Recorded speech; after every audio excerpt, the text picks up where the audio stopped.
La 1:11 y Alfredo Muñoz con nosotros. ¿Qué tal? Buenos días. Buenos días, Cristina. Casi nos solapamos con la sección anterior porque Sí, venías sí. oyéndonos hablar a mí y a Laura y nos Sí. estabas comentando tus fases. Uno siempre cuando escucha estas cosas tiende a pensar, ¿y yo en qué fase estoy? Pero no vamos a revelar nada más de No, lo que aquí no. hemos comentado mientras sonaban las Si noticias. aquí ya contamos muchos secretos personales, no Aquí se al puede final... contar todo.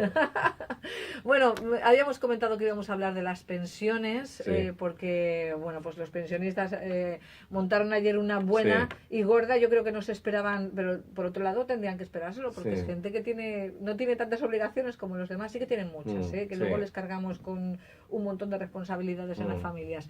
Pero ahí estaban todos protestando y se les vino la cosa un poco encima. La primera obligación que ahora están teniendo, a la fuerza podría decir yo, en mantener muchos a los casos, hijos. es esa transmisión de patrimonio, esa de liquidez, podríamos decir, que ha habido de las personas jubiladas, de las personas mayores, hacia los que estamos en activo. Eso es un hecho. Ha habido muchos padres que han tenido que ayudar a sus hijos para tirar para adelante. O sea que de las pensiones quizá no solo vivan los pensionistas, sino que vivimos todos un poco. Pero ahora contaremos un poquito todo eso, ¿no? Porque es verdad que ayer, tuvieron relevancia, no tanta tampoco como algunos han querido vender. En el País Vasco sí que es verdad que hubo una manifestación, una movilización mayor, curiosamente, en la parte de España donde las pensiones son mucho más, o sea, las más altas y además en algunos casos con mucha diferencia, ¿no? Pero bueno, cada uno defiende sus derechos como cree y a mí me parece perfecto, claro. Bueno, me encantó una señora que esta mañana ponía Pepa que decía la señora, es que ahora estoy yo aquí, pero no tardaréis en estar vosotros. Sí. Bueno, eso es una de las cuestiones que vamos a tratar de abordar ahora, ¿no? Para empezar hay que decir que las pensiones es una cosa que se inventó cuando la gente vivía mucho menos, muchísimo menos.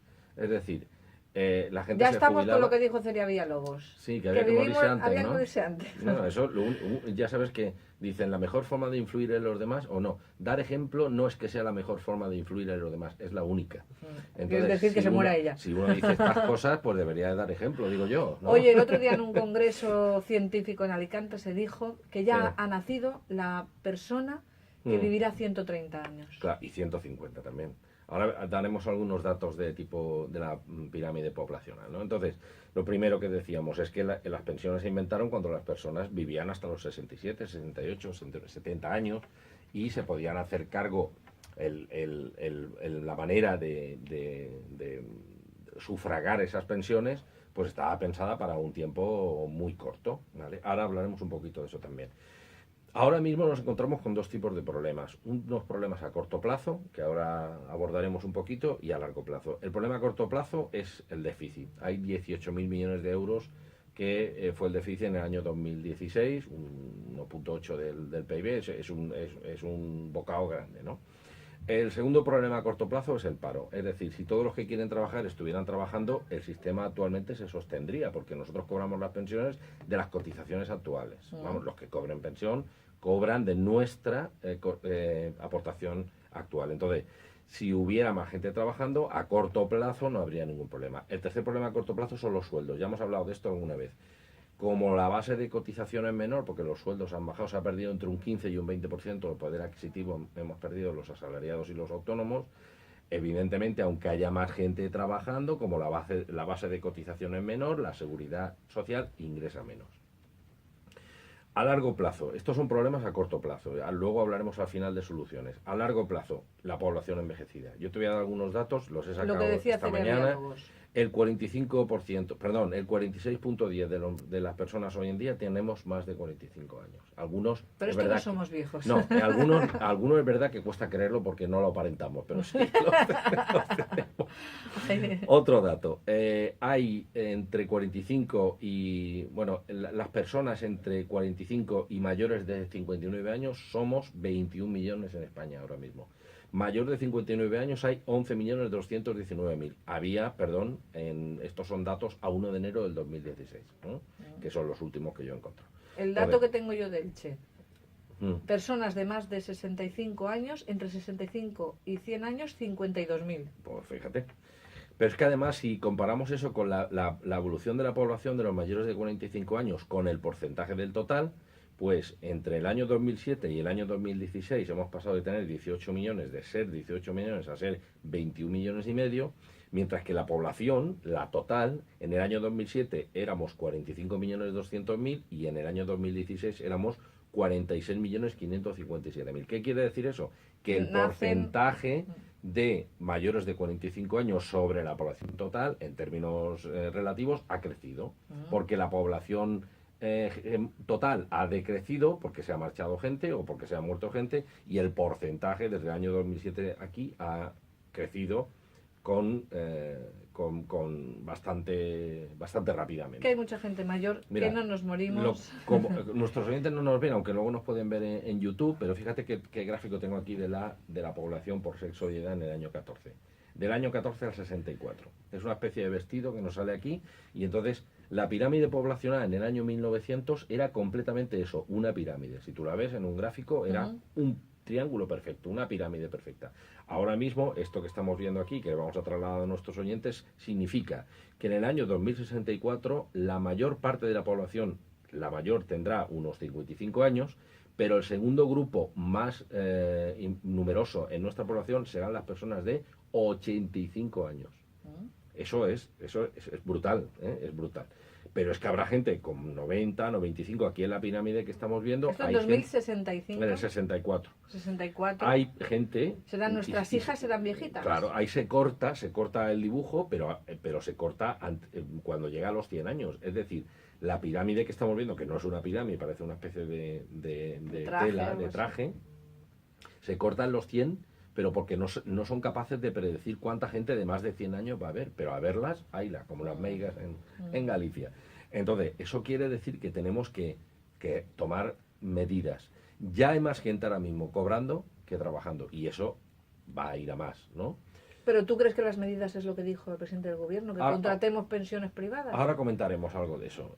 Vamos a ser un poco políticamente incorrectos. No te va a dar tiempo. Sí, ¿tú crees? Mira, tienes 5 minutos. Aquí tenemos una cuestión que se pasó hace unos años. Hace unos años se sacaron las pensiones de los presupuestos generales del Estado. Me explico. Se creó una cuenta de pensiones en la Seguridad Social. Eso es una buena cosa porque se sabe cuánto se ingresa y cuánto se gasta, ¿vale? En los momentos de bonanza había más ingresos que gastos y se creó la famosa hucha de las pensiones, que era, cuando vengan mal dadas, cogeremos el dinero, ¿vale? Lo cierto es que ese déficit se tiene que sufragar con deuda, es decir, cuando se ingresa menos, se gasta más, hay que pedir dinero prestado y se genera deuda. Durante los años de bonanza hubo superávit, se creó esa hucha, ahora no. ¿Qué es lo bueno que tiene esto? Bueno, pues que, y ya hay gente que lo está diciendo, que los presupuestos generales del Estado, no la propia hucha o caja de la Seguridad Social, tendrán que ir a socorrer ese déficit y poner ese dinero para que las pensiones se vayan pagando.